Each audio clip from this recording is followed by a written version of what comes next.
சகாய மாதா பிரார்த்தனை ஜெபம். அம்மா தாயே, தயாபரியே, அமல உற்பவமே, எங்கள் அன்பான சதா சகாய மாதாவே, இதோ உமது பாத சந்நிதானம் பணிந்து நிற்கும் பாவிகளை திருக்கண்ணோக்கி பாரும். பஞ்சத்தால் வாடி வந்தோம், பசி பிணியினால் ஓடி வந்தோம், படுந்துயரம் தாங்காமல் பரிதவித்தோம். தாயே, எங்களுக்கு சகாயம் புரியும் சகாரி நீ அல்லவா? உபகாரம் பண்ணும் உத்தமி நீ அல்லவா? உம்மையல்லாது எங்களுக்கு உதவி புரிவோர் யாருண்டு?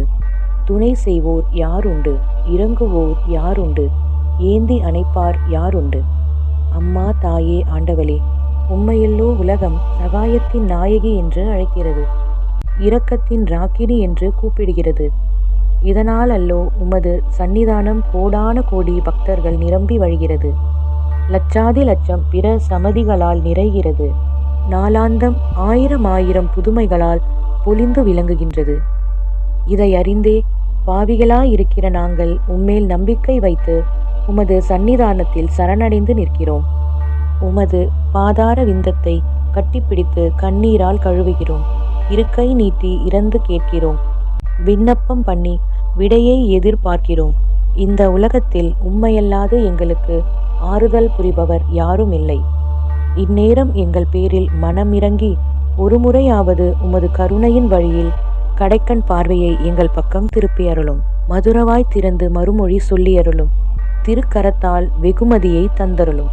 இதோ உமது படத்தின் அருகே எங்களுடன் கூடியிருந்து சகாயத்தை கேட்கும் பிற சமயவாதிகள் பேரிலும் இரக்கமாயிரும். அவர்கள் கேட்கும் ஒவ்வொரு வார்த்தையும் இல்லை என்று சொல்லாமல் ஈந்தருளும். அவர்களும் உமது நேச பிள்ளைகள் என்பதை மறவாதேயும். விசேஷமாய் அவர்கள் மனம் திரும்ப பண்ணியரும். கடைசியாக ஆண்டவளே, எங்கள் பாப்பனவரையும் ஞான மேய்ப்பர்களையும் எங்கள் நாட்டையும் எங்கள் தொழில் துறைகளையும் எங்களுக்குள் யாவற்றையும் உமக்கு பாத காணிக்கையாக ஒப்பு கொடுக்கிறேன். இதை நீர் ஏற்றுக்கொள்ளும், ஆசீர்வதித்தருளும். ஜெபிப்போமாக.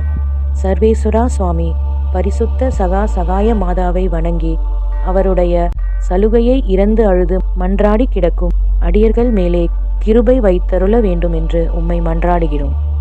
இந்த மன்றாட்டுகளை எல்லாம் எங்கள் ஆண்டவராகிய இயேசு கிறிஸ்து நாதருடைய திருமுகத்தை பார்த்து எங்களுக்கு தந்தருளும். ஆமென்.